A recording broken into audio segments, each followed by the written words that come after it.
3월 4일 63일차 365 대화를 위한 성경 통독 시간입니다.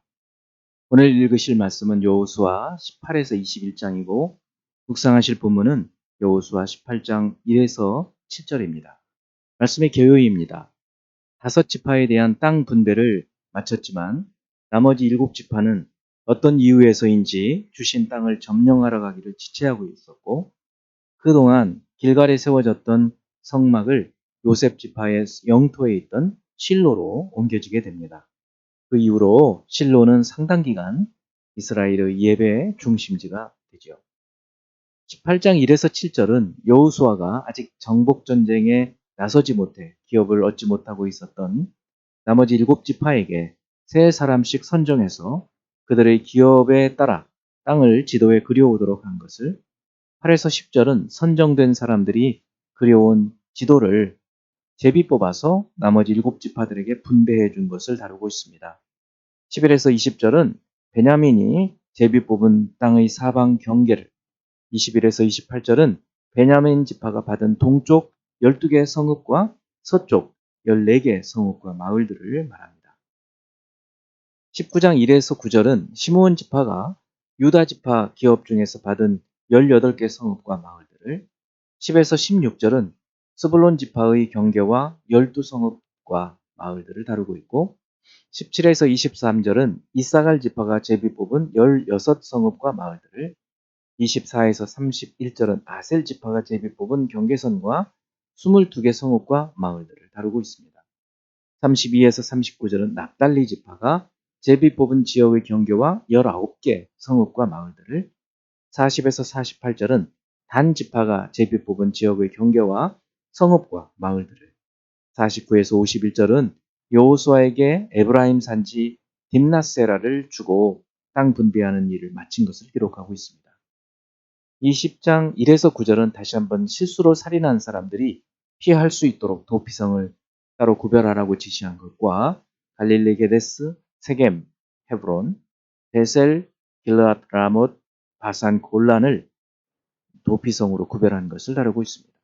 21장 1에서 3절은 레위 사람들의 요청에 따라서 각 지파가 레위 자손이 거주할 성읍과 목초지를 준 것을, 4에서 7절은 그핫 가족의 아론의 자손들이 13성읍, 그핫이 남은 자가 10성읍, 게르손 자손들이 13성읍, 무라리 자손들이 12성읍을 받은 것을 말하고 있습니다. 8에서 19절은 아론의 자손이 받은 13개 성읍 이름과 목초지, 20에서 26절은 그핫의 남은 자가 받은 10성읍 이름을 기록하고 있습니다. 27에서 33절은 게르손 자손들이 받은 13성읍의 이름, 34에서 40절은 무라리 자손들이 받은 12성읍의 이름을 말하고 있고, 41에서 42절은 레위 사람들이 48성읍과 목초지를 받은 것을, 43에서 45절은 여호와께서 약속하신 땅을 다 주시고 백성이 거주한 것과 안식을 주시고 말씀하신 선한 말씀이 다 응한 것을 선언하고 있습니다. 이제 예수 그리스도를 닮아가고자 하는 우리의 목표를 향한 여행을 위해서 질문하고 대답하는 시간을 갖습니다. 첫째, 여호수아 18장 3절. 여호수아가 이스라엘 자손에게 이르되 너희가 너희 조상의 하나님 여호와께서 너희에게 주신 땅을 점령하러 가기를 어느 때까지 지체하겠느냐? 왜 땅 분배를 받지 못한 7지파들은 땅을 점령하러 가기를 지체했을까요? 이제까지 가나안 중부, 남부, 북부 전투는 이스라엘 전체 지파가 연합해서 싸웠지만, 제비 뽑아 분배받은 땅을 위해서는 지파별로 싸워야 했고, 오랫동안 털을 잡은 토착 세력을 상대로 전쟁을 독자적으로 하고 정착해야 했기 때문에 7지파들을 머뭇거리게 했을 것으로 생각됩니다. 두 번째, 여호수아 19장 9절. 시므온 자손의 이 기업은 유다 자손의 기업 중에서 취하였으니 이는 유다 자손의 분깃이 자기들에게 너무 많으므로 시므온 자손이 자기의 기업을 그들의 기업 중에서 받음이었더라. 이로 볼 때 유다 지파가 처음에 제비 뽑은 땅이 상대적으로 너무 많았음을 알 수 있습니다. 이 문제를 어떻게 해결하는 것인가요? 많은 땅을 분배받은 유다 지파가 시므온 지파에게 나눠 주어서 해결이 됩니다. 베냐민 지파도 에브라임과 유다 지파 사이에서 땅을 분배받게 됩니다. 세 번째, 여호수아 19장 49절. 이스라엘 자손이 그들의 경계를 따라서 기업의 땅 나누기를 마치고 자기들 중에서 눈의 아들 여호수아에게 기업을 주었으니, 모든 지파의 땅 분배를 마치고 난 후에 여호수아에게 기업을 준 것을 보면서 생각할 수 있는 것은 무엇일까요?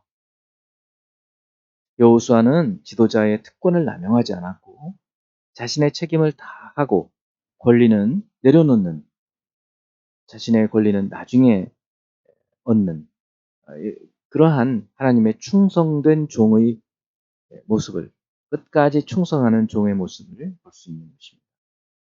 네 번째, 여호수아 20장 6절.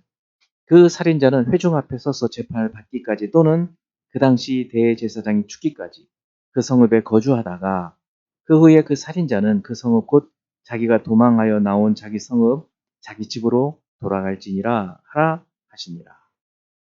도피성에 대한 얘기죠. 도피성에 피한 사람이 대제사장이 죽은 후에 자기 성읍 자기 집으로 돌아갈 수 있었던 것은 어떤 의미가 숨겨져 있을까요? 대제사장의 죽음은 죄인에 대한 완전한 속죄 측면에서 그리스도의 죽음을 예표합니다. 대제사장의 죽음이 백성들의 피 흘린 죄의 속죄의 효력을 가졌다는 말입니다.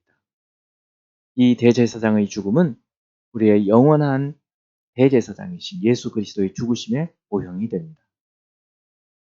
다섯 번째, 여호수아 21장 41절. 레위 사람들이 이스라엘 자손의 기업 중에서 받은 성읍은 모두 48성읍이요 또 그 목초지들이라. 이 48성읍에 흩어져 거주한 레위 사람들이 한 일은 무엇이었을까요? 역대하 19장 8에서 11절을 참고해보면 여호사밧이 또 예루살렘과 레위 사람들과 제사장들과 이스라엘 족장들 중에서 사람을 세워 여호와께 속한 일과 예루살렘 주민의 모든 송사를 재판하게 하고, 이 레위 사람들은 지파 가운데 흩어져서 재판하고 하나님 말씀을 가르치는 일을 했습니다. 이제 한 구절의 말씀을 묵상하고 교훈으로 삼고 기도하는 시간을 갖습니다. 여호수아 21장 45절 말씀. 여호와께서 이스라엘 족속에게 말씀하신 선한 말씀이 하나도 남음이 없이 다 응하였더라. 이제 가나안 전쟁이 끝나고 하나님께서 이기게 하시고 또 12지파들에게 땅의 분배를 다 마치고 레위 사람들이 정착할 48개 성읍 그리고 6개의 도피성까지 다 만들게 하신 그 내용들을 말씀하는 거죠. 여호와께서 말씀하신 말씀이 응했다. 모두 하나님 말씀하신 대로 되었다. 그런 말씀입니다. 하나님 말씀의 놀라운 능력을 볼 수 있고 우리가 주의 말씀을 따라 살면 말씀대로 하나님께서 이루어 가시는 것을 오늘 이 말씀을 통해서도 우리는 알 수 있는 것입니다. 기도하겠습니다. 살아 역사하시는 하나님 아버지, 말씀으로 창조하신 것처럼 말씀으로 우리에게 하나님의 도를, 하나님의 길을 알게 하시고 그 말씀이 우리 안에 들어와서 말씀이 우리의 영을 새롭게 하고 영이 새로워져서 하나님의 뜻을 분별하고 하나님의 사람으로 살아갈 수 있는 권세와 능력을 주시는 하나님. 말씀이 우리 심령에 떨어져서 영생하도록 소망을 주시는 이 하나님의 놀라우신 말씀을 주야로 묵상하고 성령의 풀어주심을 통해서 말씀의 인도하심, 이끄심을 따라 살아갈 수 있는 저희들이 되게 하여 주시옵소서. 그렇게 할 때 뜻이 하늘에서 이루어진 것처럼 하나님의 뜻이 이 땅에서도 저희 심령 가운데서도 이루어질 줄을 믿습니다. 감사드리고 예수 그리스도 이름으로 기도합니다. 아멘.